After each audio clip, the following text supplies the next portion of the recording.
Majority और minority community का मतलब क्या होता है। जिस तरह से इस देश में आपको रिलीजन के बेसिस पर मेजॉरिटी और माइनॉरिटी देखने को मिलते हैं, क्या उसी तरह से लैंग्वेज के आधार पर या भाषा के आधार पर भी आपको मेजॉरिटी और माइनॉरिटी लिंग्विस्टिक ग्रुप्स देखने को मिलते हैं? और अगर हां, तो इन लिंग्विस्टिक माइनॉरिटी ग्रुप्स को प्रोटेक्ट करने की जिम्मेदारी किसकी होती है? क्योंकि अगर आपके देश में किसी भी तरीके की ऐसी कम्युनिटी है जो लिंग्विस्टिक वे में माइनॉरिटी है, तो उनको प्रोटेक्ट करना बहुत जरूरी है, क्योंकि आप लैंग्वेज को प्रोटेक्ट करके अपने देश की माइनॉरिटीज के हिस्टोरिकल बैकग्राउंड और ट्रेडिशन को भी प्रोटेक्ट कर सकते हैं। इन सभी तरह के सवालों का जवाब लेकर चहल एकेडमी आप सभी लोगों के सामने फिर से प्रस्तुत है, और इन सभी सवालों के जवाबों के लिए ही आज का हम जो टॉपिक पढ़ने वाले हैं वो होने वाला है special officer for linguistic minority. और आज के इस वीडियो में हम ये देखेंगे कि special officer for linguistic minority का मतलब क्या होता है, जो इन लिंग्विस्टिक माइनॉरिटीज को प्रोटेक्ट करता है। साथ ही साथ इस special officer for linguistic minorities के ऑब्जेक्टिव क्या होते हैं, इनका अपॉइंटमेंट कौन करता है, किस कमिटी के तहत इन्हें पहली बार एस्टैब्लिश किया गया था, इनके मेजर फंक्शंस क्या होते हैं, क्वालिफिकेशंस कौन सी होती हैं, और अगर इस तरीके की कोई कॉन्स्टिट्यूशनल बॉडी है तो वो इंडिया की किस मिनिस्ट्री के अंडर आती है, इसके हेडक्वार्टर कहां पर हैं और रीजनल ऑफिसेस इसके कहां कहां पर हैं। Special officer for linguistic minority एक ऐसी कॉन्स्टिट्यूशनल बॉडी या एक ऐसा कॉन्स्टिट्यूशनल ऑफिसर होता है जो इस देश में लिंग्विस्टिक माइनॉरिटीज को प्रोटेक्ट करने की कोशिश करता है, यानी कि ऐसे लोग जिनकी मदर टंग यानी कि मातृभाषा बहुत कम लोगों के द्वारा बोली जाती है, उस भाषा को बचाने की जिम्मेदारी ही special officer for linguistic minority की होती है।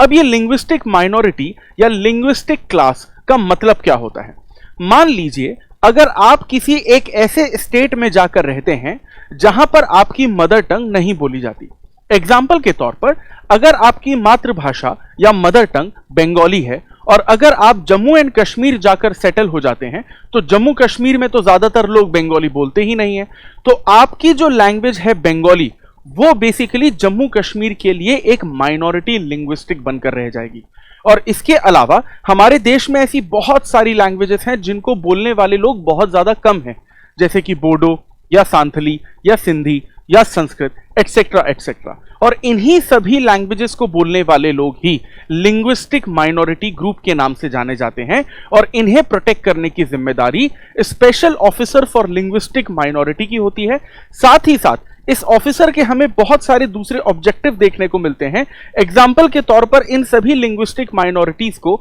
एक तरह से इक्वल अपॉर्चुनिटीज प्रोवाइड करना, या फिर इन माइनॉरिटीज को बताना कि आपको अपनी लैंग्वेज को प्रोटेक्ट करना क्यों जरूरी है और किस तरह से इनको इंकरेज किया जा सकता है इनकी लैंग्वेज को प्रोटेक्ट करने के लिए, अवेयरनेस इनके लिए जगाना, और जो जो राइट्स इंडियन कॉन्स्टिट्यूशन ने इन लिंग्विस्टिक माइनॉरिटीज को दिए हैं, जिनके बारे में इन माइनॉरिटीज को बिल्कुल भी कभी कभी कोई नॉलेज नहीं होती, उस राइट्स को लेकर पूरी तरीके से अवेयरनेस जगाने का काम इस special officer for linguistic minority का होता है। अब इस स्पेशल ऑफिसर का appointment direct president of India के तहत किया जाता है, लेकिन देखने वाली खास बात यहां पर यह है कि 1950 में जब इंडियन कॉन्स्टिट्यूशन बना था, तो special officer for linguistic minority नाम की कोई भी कॉन्स्टिट्यूशनल बॉडी या कॉन्स्टिट्यूशनल ऑफिस हमारे कॉन्स्टिट्यूशन में नहीं था। लेकिन 1953 से लेकर 1956 तक स्टेट रीऑर्गेनाइजेशन कमीशन एस्टैब्लिश की गई, जिसे हम लोग फजल अली कमीशन के नाम से भी जानते हैं,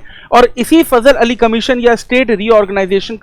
कमीशन के रिकमेंडेशन पर ही 7th कॉन्स्टिट्यूशन अमेंडमेंट 1956 लाया गया और एक नया article number 350 clause B constitution में इंसर्ट किया गया, और इसी आर्टिकल 350 क्लॉज बी के तहत special officer for linguistic minority को एस्टैब्लिश किया गया, ताकि इस देश में जो लिंग्विस्टिक माइनॉरिटीज हैं उनको प्रोटेक्ट किया जा सके। और अगर हम बात करें इस स्पेशल ऑफिसर के फंक्शंस की, तो लिंग्विस्टिक माइनॉरिटी से रिलेटेड जितने भी केसेस होते हैं, उन सभी केसेस से रिलेटेड जितनी भी इन्वेस्टिगेशन करने का काम होता है वो स्पेशल ऑफिसर का ही होता है। यहां तक कि पूरे एक साल में लिंग्विस्टिक माइनॉरिटी से रिलेटेड कौन कौन सी स्कीम्स और पॉलिसी को इंप्लीमेंट किया गया है, या फिर किस तरह के नए इनिशिएटिव्स को लाया गया है ग्राउंड लेवल पर इंप्लीमेंट होने के लिए, इन सब के बारे में ये स्पेशल ऑफिसर एक एनुअल रिपोर्ट बनाता है, जो जो हर साल प्रेसिडेंट ऑफ इंडिया को सबमिट की जाती है और उसके बाद वही रिपोर्ट पार्लियामेंट में फॉरवर्ड की जाती है और गाइडलाइंस और सजेशंस के हिसाब से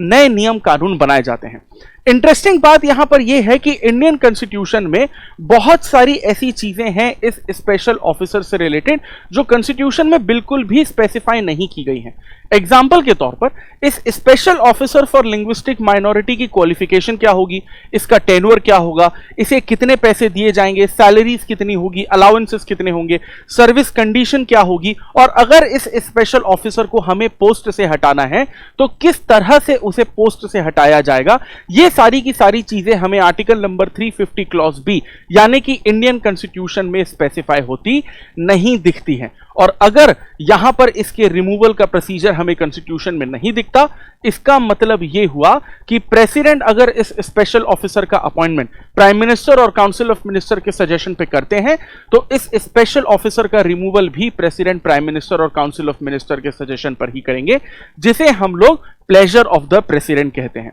अब इंटरेस्टिंग बात यह है कि special officer for linguistic minority का हेडक्वार्टर हमें प्रयागराज यानी कि उत्तर प्रदेश में देखने को मिलता है और ये माइनॉरिटी अफेयर्स मिनिस्ट्री के अंडर आती है ऑफिस। लेकिन यहां पर इसका एक हेडक्वार्टर तो हमें देखने को मिलता ही है, लेकिन साथ साथ कैलकाटा, बेलगाम और चेन्नई में हमें इसकी रीजनल ब्रांचेस भी देखने को मिलती हैं।